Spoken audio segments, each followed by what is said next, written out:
তেজপুৰত এবিভিপিৰ মিয়া বিৰোধী জংগী প্ৰতিবাদ।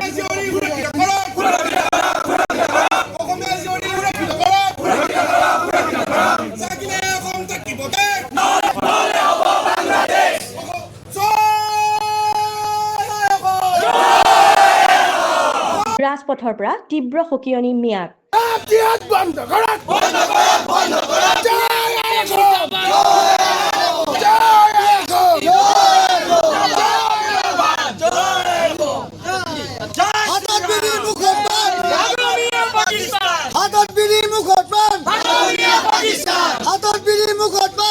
নলবাৰী কাণ্ডৰ পুনৰাবৃত্তি নকৰিবলৈ সকিয়নি মিয়াক। সাংঘাতিক কাণ্ড সংঘটিত হ'ল, যাৰ ফলত লাভ জেহাদৰ বাবে আমাৰ দৰে হিন্দু ছোৱালী বহুতো এনেকুৱা ঘটনা ঘটি আছে। কিন্তু যোৱাকালি যে আমাতকৈ সৰু ভণ্টি এজনী 17 বছৰীয়া ছোৱালীৰ ওপৰত যি এক সাংঘাতিক ঘটনা হ'ল, যাৰ ফলত তাই DMCHত বৰ্তমান চিকিৎসাধীন অৱস্থাত আছে। অসমৰ নলবাৰী জিলাৰ মুকালমুৱাৰ গংগাপুৰত যি এক লাভ জিহাদৰ নামত যি এক জঘন্য কাণ্ড সংঘটিত হৈছে, সেই সমগ্ৰ কাণ্ডই সমগ্ৰ ৰাজ্যক জোকাৰি গৈছে।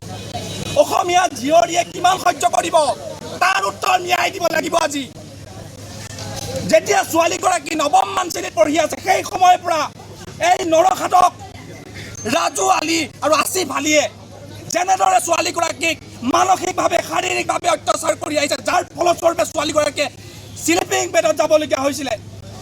আৰু অৱশেষত যোৱাকালি সন্ধিয়া ছোৱালীগৰাকী যেতিয়া ককায়েকৰ লগত নলবাৰী টাউনত কিতাপ কিনিবলৈ গৈছিলে, স্কুটিত গৈ থকাৰ অৱস্থাত এই ৰাজু আলী নামৰ নৰখাদকটোৱে সেই ছোৱালীগৰাকীৰ ককায়েক আৰু ছোৱালীগৰাকীক দাৰে ঘপিয়াই আপুনি কল্পনা কৰক, এজন মানুহক যেতিয়া দাৰে ঘপিয়াই হত্যা কৰা হ'ব, কেনেকুৱা এক মৰ্মান্তিক ঘটনা। তেওঁলোকৰ অন্তৰ বোলা বস্তুটো নাই নেকি? কেৱল মাত্ৰ হিন্দু অসমক বচাব লাগিব, আৰু বচাবৰ কাৰণে কোনোবাই নেতৃত্ব ল'ব লাগিব।